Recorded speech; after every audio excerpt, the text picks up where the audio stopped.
They don't understand the financial basis that all those things we spend all of our time on, creating content, trying to go viral, doing impressions, click-through rates, average order values, all those things. They're built on a financial basis and they don't understand that base. So they're effectively building a pyramid upside down.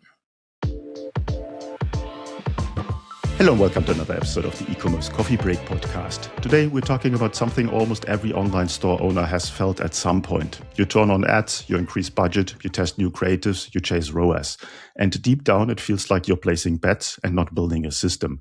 Because revenue is coming in, but profit, that's a complete different story. So how do you stop guessing and stop gambling with your e-commerce ad budget? To break this down, I'm joined by Callinan. He scaled BottleKeeper from a $10,000 investment to over $10 billion in revenue in just 3 years. And now he helps founders understand the numbers behind their business so they can scale without fear. Adam, welcome to the show. Thanks for having me. Excited to be here. Adam, why do so many e-commerce brands feel like they are gambling with their ad budgets? The answer is simple. The underlying math is slightly more complex. We should talk about it though. The answer is they don't understand the true understanding of how their business spends and makes money. They don't understand the financial basis that all those things we spend all of our time on, creating content, trying to go viral, doing impressions, click-through rates, average order values, all those things. They're built on a financial basis and they don't understand that base. So they're effectively building a pyramid upside down. Mm-hmm. We spoke briefly before we get started about this, and I think it's an amazing topic because we talk a lot about ROAS and setting up ads and your ad budget, but what you're pointing on is, as you said, completely different. Understanding your business, finding the leaks in your business. Talk me through it. You have a huge background in business. Is that a learning curve that you went through, or is that something that you learned from others? It's everything is a learning curve, and most of it comes with pain and scar tissue. Pain is an incredible educator. My last company, BottleKeeper, we built it in a really specific way. It was my cousin and I. I wanted to build a company that could scale with no employees. That was a very specific guardrail we put on from day one. And that was from scar tissue from my last company that was a big heavy medical device company that had 80 people in multiple states and delivery vehicles and this thing that I was involved in that. It was heavy, and we'd spun off a tech piece that got significantly bigger from a revenue standpoint with 4 people. So it was a learning experience. But in the case of BottleKeeper, we put that guardrail in place and it forced us to solve problems in a different way. So I was running, as the CEO of the business, I was running all of the paid ads. I built the website. I wrote all the copy. I did all the email. I did literally everything that a consumer would touch or see. I ran up to, as you said, up to over 10 million in revenue in a couple of years. And most of that, let's be clear, was in the third year. We did 8 million in the third year before it got too big for me to do all of that stuff. But we went from there, got bigger, got acquired, and that was good and great and grand. But the reality is running the business as the CEO that's also doing the paid media and also doing the website optimization. There are all these questions that I had and I needed answers to, and I couldn't find them. And I'm pretty good at math and systems. I have a crazy science degree. So I wrote math to answer questions, and it drove the business entirely, almost from the start. Mm-hmm. Now, today you're helping founders exactly with that problem. And I want to dive a little bit more into probably the mess that most founders are dealing with. It's like spreadsheets, different dashboards, different reporting tools. What's your take on that? I don't think we need more dashboards. The challenge with dashboards and reporting tools and the way that they exist from an e-com founder standpoint, I speak from this from very personal experience, is they just give you information. They don't tell the whole story. And it's just, here's some data, go figure it out. And that's not helpful. It's just not. So the things that my cousin Matt and I built at BottleKeeper that helped me make decisions around running the company, they had to tell the whole picture because we were bootstrapped. I didn't want to raise money. So it had to be profitable. So I had to understand how to build an ad budget that could be profitable and how that ad budget needed to perform in order to be profitable. And what happened if we were going to consider a discount? How was that a disaster? And if it, where are the guardrails in that? But that had to be built on the underlying financials in the business. Like, what is our variable margin, which is like our sales related expense per revenue dollar that we earned? What are our fixed expenses? Because we had no employees for the first 3 years, 4 years of the business, our fixed expenses were fantastically low. And it might be helpful to like go through a little quick math problem here to help explain why fixed expenses are so bad on businesses. But we were really lean through the end. We were an 8-figure business. We only had four employees in addition to Matt and I. So it was just a foundational piece of how we ran the company. Mm-hmm. I'm not big on math, but I want to dive a little bit deeper into it because I have been on this very painful and long way that you have been too. So I can totally relate what you're saying here. What are the numbers, or what shouldn't be the numbers that are people focusing on when they try to grow? I think it's important to set the stage that every single KPI can be used incorrectly or becomes a vanity KPI if there's no context. Mm-hmm. For example, net profit. That's like the shining star. That's what we should be driving towards. But it can also be used as a vanity KPI. If you're doing $1 billion in revenue, $1 million in net profit is a disaster for that business. If you're doing $1 million in net profit in a $10 million business, it's an entirely different thing. So you need context. That's the really important piece. So like you can literally pick a metric. Obviously, ROAS and MER is a big one. I mean, click-through rates are a big one. Like they all don't matter. Your conversion rate can be 10, but if you're only driving 10 visits to the website, it doesn't matter. It just becomes a vanity metric. So context is really important. Yeah, that's a good point. Traffic obviously is a huge problem for a lot of merchants out there, but I think a lot of people do not count in the running costs that they have in the background. They're too fixated on their marketing costs at some point. And also there is costs that are outside of the online world. So how do you connect the data that you have and with the real financial data that comes from outside sources? Yeah. So it starts with understanding the underlying financial data in the business. And the word finance freaks people out. And I understand why. Like we don't start consumer brands because we want to get good at QuickBooks, right? We have a problem. We have an idea to solve the problem. We create the thing because it solves our problem. And it turns out other people have the same problem. And now we're selling that thing. And like, we're passionate about that part. We're not passionate about gross margins and variable expenses and all these things, but it doesn't change the fact that every decision we make inside the business, again, whether we increase prices or we run a sale, we increase ad budget or we decrease it. Everything we do on that customer acquisition side is built on the information. It needs to be. The problem is it's disconnected, but it needs to be built on the information in that finance piece. So as an example, and I won't get crazy into math, we'll keep it very simple. If a business is running $11,000 a month in fixed expenses, so they have, one employee and an office and they're paying themselves a little bit, $11,000 a month, and they're doing $40,000 a month in revenue at a 4 return on ad spend, like for all intents and purposes, like that's pretty good, right? 4 ROAS. So that means they spent $10,000 to earn that $40,000. Okay. That same business has, let's say, a 70% gross margin. That means that 30 cents of every dollar goes to pay for the cost of goods to get it imported to your country, landed, ready to go. Then there's another 15% cost to ship and fulfill the product to the customer, and another 5% Shopify fees or credit card fees, like ancillary stuff. That adds up to 50 cents. 50% of every dollar earned goes to pay for those sales related expenses, cost of goods, shipping, fulfillment, all those things. That's called a variable expense. Are you with me? Absolutely. So that means of that $40,000. So does that company at a 4 return on ad spend, are they profitable or are they losing money? Well, obviously there's a taxman at some point who wants some money as well. And there you need to pay yourself, which I think you haven't counted in. So I think you will be hardly pressed to just break even. Oh, I mean, just using that math, even if out of that 11,000 in fixed expenses, they are paying themselves, that business is losing money. And they have a 4 return on ad spend because they have $10,000 in ad budget. They have $20,000 in variable expenses. Remember, it's 50 cents of every dollar they earn go to expenses. So that 40,000 is now 20. We removed $10,000 in ad budget. So now that 20 is 10, and they had $11,000 in fixed expenses. So they lost $1,000. True. Because they're crushed. Like their ad agency is pumped. They got them a 4 MER return on ad spend, but it doesn't matter because the underlying system is broken. So the reality in that case, without changing their fixed expenses, which is a thing that they should do, but they don't have to change their fixed expenses. They don't have to go and renegotiate with their manufacturers. Like they're not at a scale where they're going to be able to do that anyways.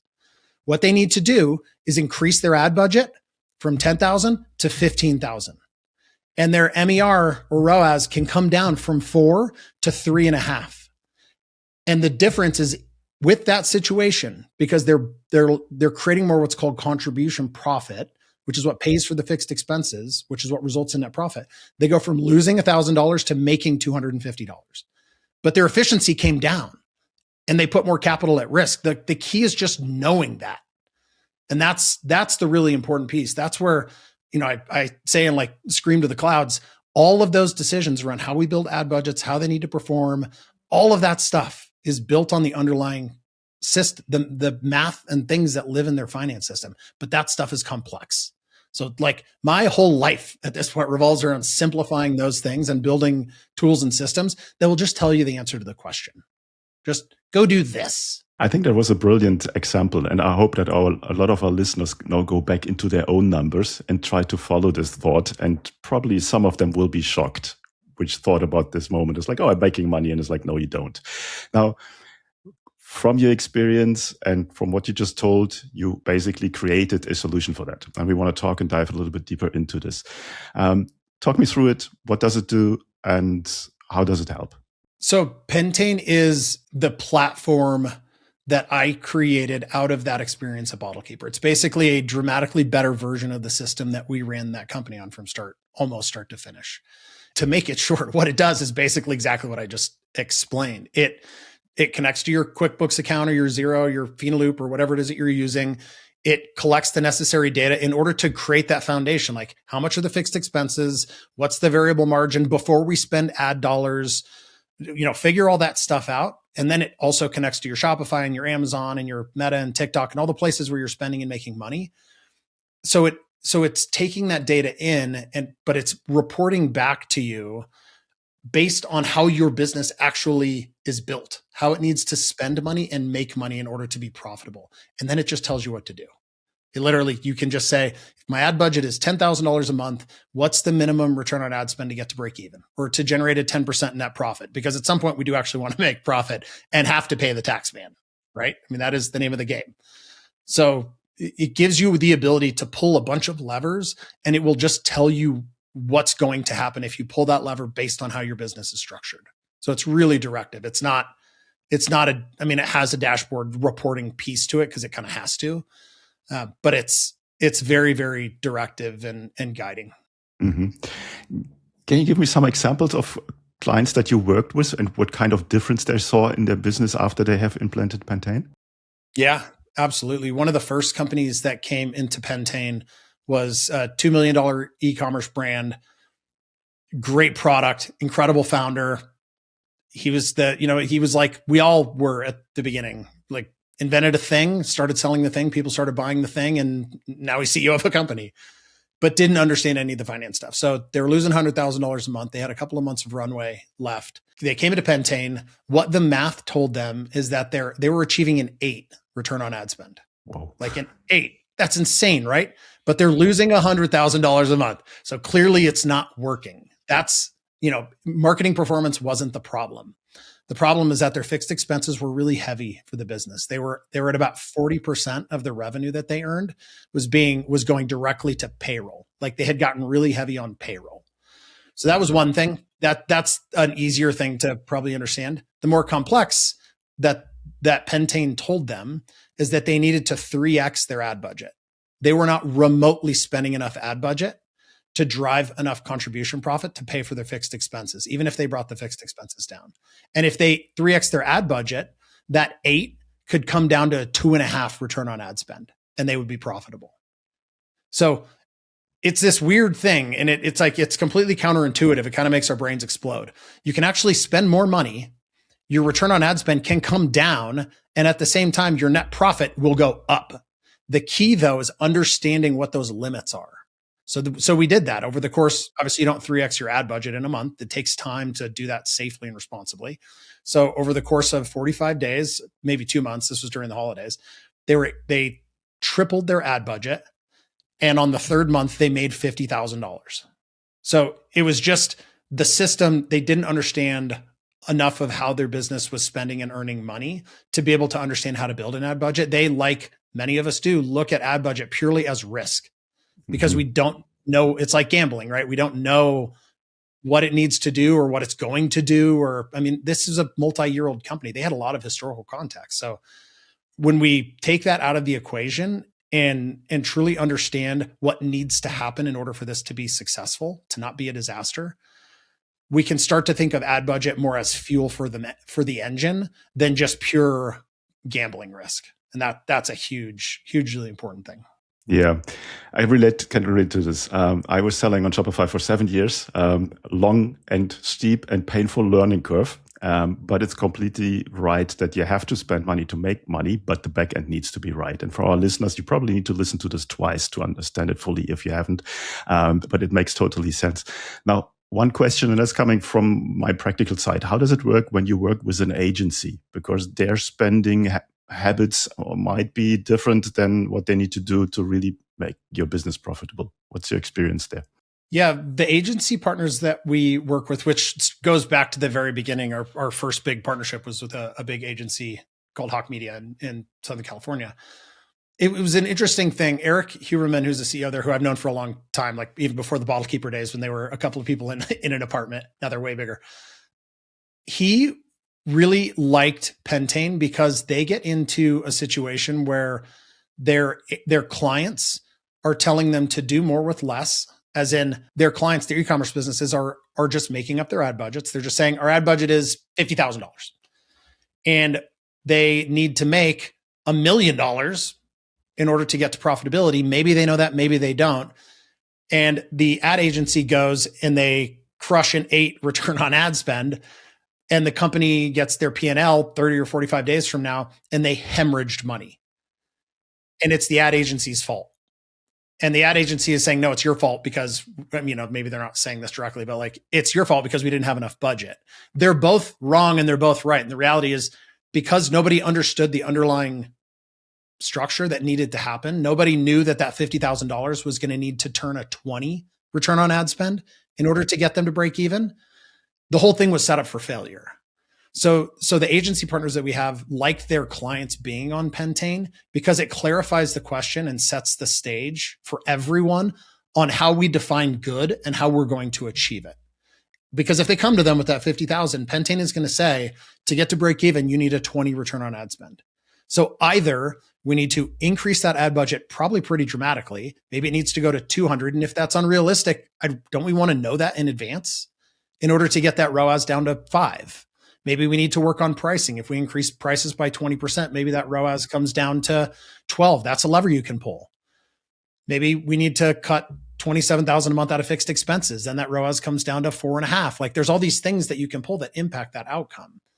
But it's being able to see them clearly without having to, get out your slide rule or your Excel spreadsheet to try to figure it out on your own. I love this because now you have a neutral platform which provides you the data you need and also the data that normally an agency won't see or won't ask for, which is so important that they see the picture, the bigger picture. Now, who's your perfect customer? Who works with Pentane? Our typical customer is a Shopify brand from about $1 million to $15 million in revenue.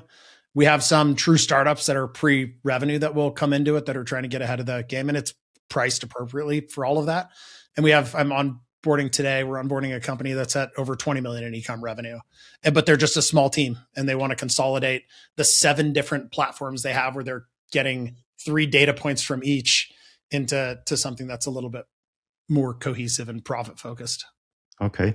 Walk me through the typical onboarding process of a new user. What steps are involved? How long does it take to get up and running? It's very quick. It's a 10 or 15 minute max process. Right now, you do it with me because I want to make sure I want to be able to answer the questions and make sure it's done correctly. But it's very quick. I mean, we create an account, you create an account, you connect the APIs that you have, you connect your, again, a typical is like a QuickBooks, Shopify, Amazon Ads, Meta, TikTok, Google Analytics, although we're down regulating and going to turn that off because GA4 is so bad. So we're going to start pulling all that stuff out of Shopify. We're building, expanding that Shopify API to do that right now. We answer a couple of questions like, is the accounting on accrual or cash? Mm-hmm. It's simple stuff. Imports the most recent P&L. you answer, it knows most of the things that will be in that, but there will be some outlier things that we just have to make sure they go in the right buckets. That's the part why I want to be involved. But it's really quick. It's 10 minutes. Okay. It's fast. And you get answers. I mean, the math is happening in the back as soon as that stuff, those answers are selected, things start happening in the background, and then you get answers. Okay. You already answered my next questions, would be, is there any kind of homework that a merchant or operator needs to do before they get started? Is there anything outside of having your APIs ready and your P&L ready? The big piece, if I were to call it homework, is just the P&L. And this happens much more on the younger, earlier stage company. I mean, we've had companies that want to come into Pentane that aren't operating in a QuickBooks account. I mean, they're quite literally like putting their expenses in a Google Sheet. So we've built things to help solve for that, built it look like in this world of vibe coding and everything, like I can pop up a solution to help them do that. And my Claude bot, Carl, can do that in 15 minutes or whatever. So we have stuff to be able to help them where they can go in and answer some questions and it will pop out a P&L. My position, like generally speaking, is anything is better than nothing. Like, let's not let perfection get in the way of progress. And I do see companies do that where they, it's their P&L's at 98% and they want it to be just perfect and it has to be at 100%. It's like, you're going to spend a month getting something that's going to have no material impact on what the outputs are and what it gives you to do. And in the meantime, you're entirely just flying blind. It's like you're driving a car with a pillowcase on your head. So let's just do it. I mean, it's $199 a month for any company. There's no seat fees. There's no upsells like this, all the stuff that I hated while operating Bottle Keeper. We don't have any of that because I hated it. So, you get the 30 days or no risk. If you cancel in the first 30 days, we're going to give you your money back, and which has never happened, but it's there. So it feels a bit like a no-brainer to me, but I'm biased.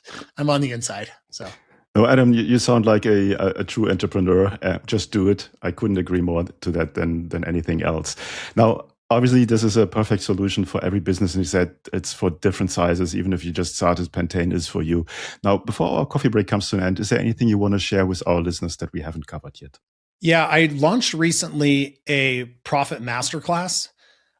My whole next phase in life, I didn't get this at Bottle Keeper, and it always bothered me, frankly, is to give back and be as helpful as I humanly possibly can. And again, that's why Pentane is $199 a month. I want the pricing to be like laughable.